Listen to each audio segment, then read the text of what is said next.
তিনজন খলিফা অত্যাচার করেছেন। ইমাম আহমদ ইবনু হাম্বল কিভাবে তা সহ্য করেছেন।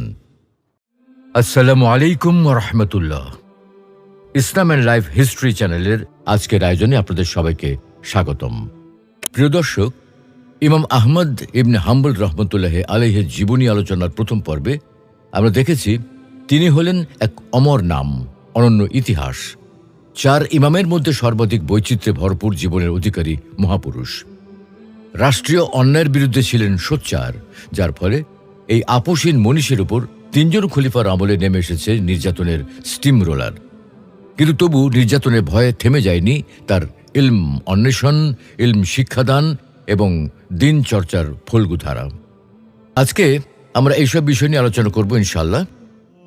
যারা আমাদের চ্যানেলটি এখনো সাবস্ক্রাইব করেননি তারা এখনই চ্যানেলটি সাবস্ক্রাইব করে আমাদের সাথেই থাকুন। হাদিস শিক্ষাদানের আগ্রহ।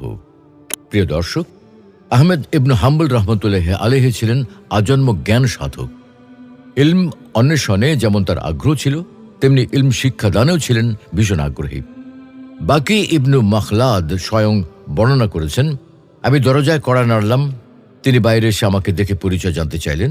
আমি তাকে বললাম, হে আবু আবদুল্লাহ, আমি এমন একজন মানুষ যে নিজের বাড়ি থেকে অনেক দূরে পথ পাড়ি দিয়ে এই শহরে প্রথম এসেছে। হাদিসের শিক্ষার্থী আমি, বিশেষভাবে উপকৃত হওয়ার জন্য অনেক দূরত্ব অতিক্রম করে আপনার কাছে পৌঁছেছি। তিনি আমাকে বললেন, এমনভাবে আসুন যাতে কেউ আপনাকে না দেখে। জিজ্ঞাসা করলেন, আপনি কোথা থেকে এসেছেন? আমি জবাব দিলাম, দূর পশ্চিম থেকে।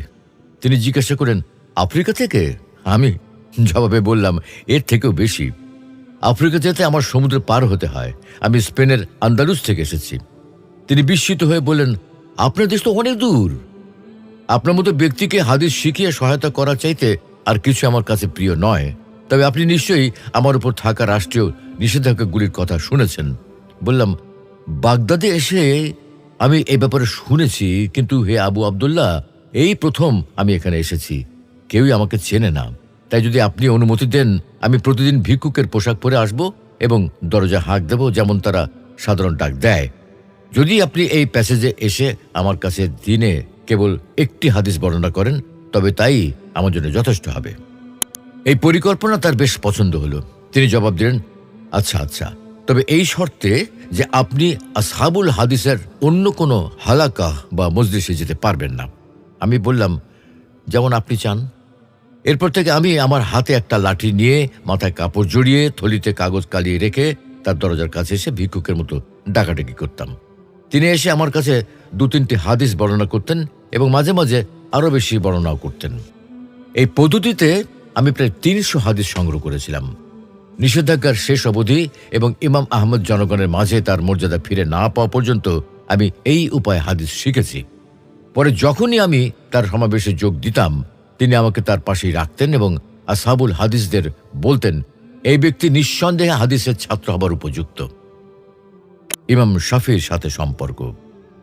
সুপ্রিয় দর্শক, আহমদ ইবনু হাম্বল রহমতুল্লাহ আলাইহি নিজেই একজন অভিজ্ঞ আলেম হওয়া সত্ত্বেও তিনি শাফি রহিমাহুল্লাহর জ্ঞানের প্রতি ছিলেন পরম শ্রদ্ধাশীল। তিনি পরিবারের সদস্যদের সাথে শাফির জ্ঞানের পরিধি নিয়ে এত আলোচনা করতেন, তাকে না দেখলেও আদ্যপন্ত জানা ছিল পরিবারের সকলের। একবার ইমাম শাফি বাগদাদে এসে আহমদের বাড়িতে রাত কাটাতে মনস্থির করলেন।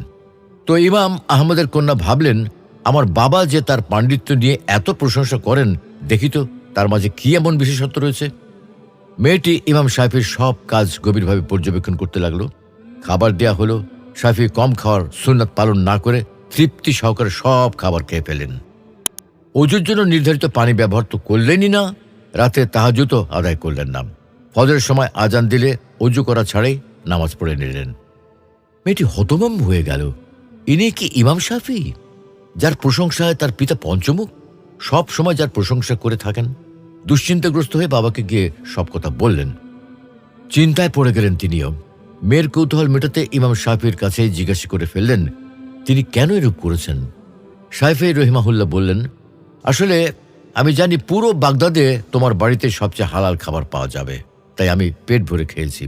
আর কাল রাতে একটা হাদিস থেকে উসুল বের করতে গিয়ে এত মনোযোগী হয়ে গিয়েছিলাম, সারা রাত নিদ্রা আমাকে আচ্ছন্ন করতে পারেনি। আর এই জন্যেই নামাজ পড়ার সময় উজু করতে হয়নি। হাম্বলি মাজহাবের সূচনা। প্রিয় দর্শক, ইমাম আহমদ রহিমাহুল্লাহ স্বয়ং তার মাজহাবের প্রবক্তা ছিলেন না। পরবর্তীতে ছাত্ররা তার মতামতগুলো নথিভুক্ত করেন এবং অনুসরণ করতে শুরু করেন। তার দেয়া ফতোয়া কেউ লিখে রাখবেন তা তিনি সবচেয়ে বেশি অপছন্দ করতেন। তদুপরি ইবনে হাম্বলের ফতোয়াসমূহ একত্রীভূত করা হয়েছিল। এই মহান কাজে সবচেয়ে বেশি অবদান রেখেছেন আবু বকর আল খাল্লাল। অক্লান্ত পরিশ্রম করে আনাচে কানাচে ছড়িয়ে ছিটে থাকা আহমদ ইবনে হাম্বলের পরিবার, আত্মীয় স্বজন, ছাত্রদের নিকট হতে তিনি তার ফতোয়াগুলো একত্রিত করেন। এই নিরলস শ্রমলব্ধ অবদানের কারণে তাকে হাম্বলি মাজহাবের প্রধান সংকলক ও প্রচারকারী বলা হয়ে থাকে। তার এই সংগ্রহ 20 ভলিউমের এক বিশাল গ্রন্থের আকার ধারণ করে, যেখানে তিনি আহমদ ইবনে হাম্বলের বিভিন্ন বিষয়ে পোষণ করা অভিমত সমন্বিত করেছিলেন। হাদিসের এনসাইক্লোপিডিয়া রচনা।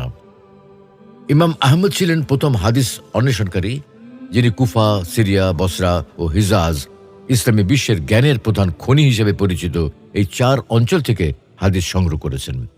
তার রচিত মুসনাদের লিপিবদ্ধকরণ কার্যক্রম তিনি গোটা জীবন জুড়েই চালিয়ে যান। আহমদ সাধারণত লিখে রাখা পছন্দ করতেন না। তিনি মুসনাদ আহমদ রচনার কাজ শিক্ষা জীবনের শুরু থেকেই করে আসছিলেন। ইলমের জগতে এই গ্রন্থ ছিল এক বৃহৎ সংযোজন। হাদিসের এনসাইক্লোপিডিয়া রূপে পরিচিত হাদিস শাস্ত্রের এই গ্রন্থ জ্ঞান পিপাসুদের কাছে পরম আরাধ্য। মানুষের প্রশংসার প্রতি অনীহা। কেউ তার প্রশংসা করবে, এই কাজ ছিল তার সবচেয়ে অপছন্দনীয়। লোকেদের মাঝে খ্যাতিমান হয়ে যাবার ভয়ে তিনি চাইতেন মক্কার কোনো গিরিখাতে গিয়ে বসবাস করতে, যেখানে কেউ তাকে চিনবেও না। কারো প্রশংসা তাকে উদ্বেলিত করত না, বরং তিনি ভীত হতেন আল্লাহর ভয়ে, কেননা তার সমস্ত প্রচেষ্টা তো আল্লাহর জন্যেই। সুন্নতের অনুকরণ। রাসূলুল্লাহ সাল্লাল্লাহু আলাইহি ওয়াসাল্লামের সুন্নতের প্রতি ছিল তার প্রবল ভালোবাসা। যে কোনো ক্ষুদ্র কাজও রাসূল সাল্লাল্লাহু আলাইহি ওয়াসাল্লামের সুন্নাহ অনুসরণ করে করতে পছন্দ করতেন। একবার তিনি হিজামা করে হিজামাকারীকে 1 দিনার মূল্য পরিশোধ করলেন।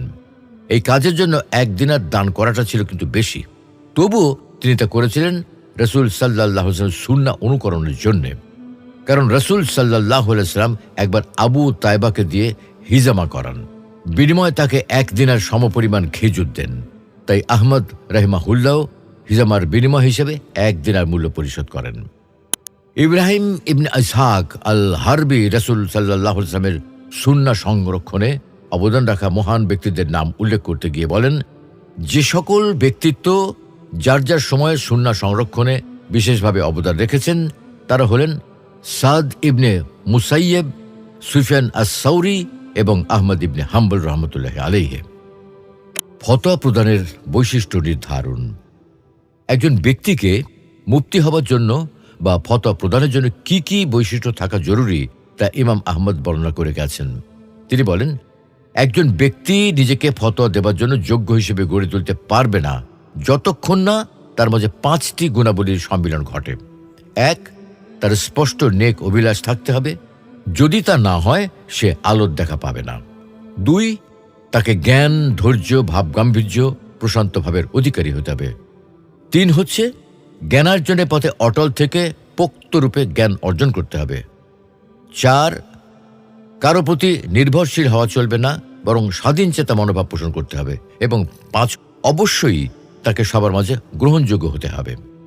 ইমাম আহমদ উপরে লিখিত এইসব গুণাবলীর সমাবেশ প্রশংসনীয় রূপে প্রতিফলিত করেছিলেন নিজের জীবনে। আল মামুনের অত্যাচার। প্রিয় দর্শক, আল্লাহর প্রিয় বান্দারা যুগে যুগে পরীক্ষার সম্মুখীন হয়েছিলেন।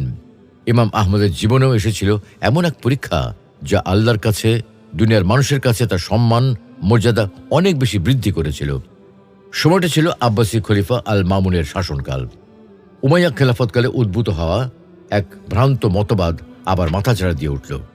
মুতাজিলা নামক একটা দল, যারা আল্লাহর গুণাবলীকে অস্বীকার করে তারা কোরআন সৃষ্ট এই মতবাদে বিশ্বাসী ছিল। খলিফা হারুন রশিদের সময় মুতাজিলারা তাদের ভ্রান্ত মতবাদের দাওয়াত দানে সক্রিয় হওয়ায় শক্তভাবে তিনি এদের দমন করেন। কিন্তু খলিফা আল মামুনের মুতাজিলাদের প্রতি ঝোঁক ছিল। এর পেছনে প্রভাবক হিসেবে কাজ করেছিলেন তার শিক্ষক আবু হুদাইল আল আল্লাফ। তিনি মুতাজিলাদের একজন নেতা ছিলেন, তাই তিনি খলিফা মামুনের মাথায় বিভ্রান্তিকর আকিদে ঢুকিয়ে দিতে পেরেছিলেন। আল মামুন ক্ষমতায় আসবার পর মুতাজিলাদের বিতর্কে যুক্তিতর্কের মারপ্যাচ দেখে পুরোপুরি তাদের দ্বারা কনভিন্স হয়ে যান, এমনকি তাদেরকে